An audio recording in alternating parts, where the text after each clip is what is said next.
Bro నాకు income tax refund రాలేదు bro. ఈ మెసేజ్ ఏదో వచ్చింది. కొంచెం చూడవా? ఏది చూపించు.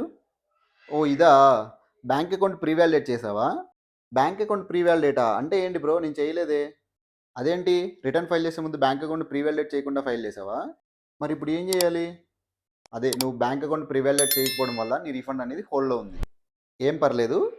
నేనిప్పుడు కొన్ని స్టెప్స్ చెప్తాను. ఆ స్టెప్స్ ఫాలో అయ్యి బ్యాంక్ అకౌంట్‌ని ప్రీ వాలిడేట్ చేసుకో. తర్వాత రీఫండ్ అనేది ఆటోమేటిక్‌గా వచ్చేస్తుంది. ఒకవేళ మీరు కూడా ఎవరైనా బ్యాంక్ అకౌంట్ ప్రీ వాలిడేట్ చేయకపోతే ఈ స్టెప్స్ ఫాలో అయ్యి ప్రీ వాలిడేట్ చేసుకోండి. ఫస్ట్ మీరు లాగిన్ అయిన తర్వాత ఇన్‌కమ్ టాక్స్ పోర్టల్‌లో మీ ప్రొఫైల్‌కెళ్ళి అక్కడ బ్యాంక్ అకౌంట్ అప్డేట్ అని ఉంటుంది. అందులో మీ అకౌంట్ నంబరు, ఐఎఫ్ఎస్‌సి కోడ్, అలాగే registered email ID and mobile number ఇచ్చిన తర్వాత అప్డేట్ అని కొడితే బ్యాంక్ అకౌంట్ అనేది వెరిఫికేషన్‌కెళ్తుంది.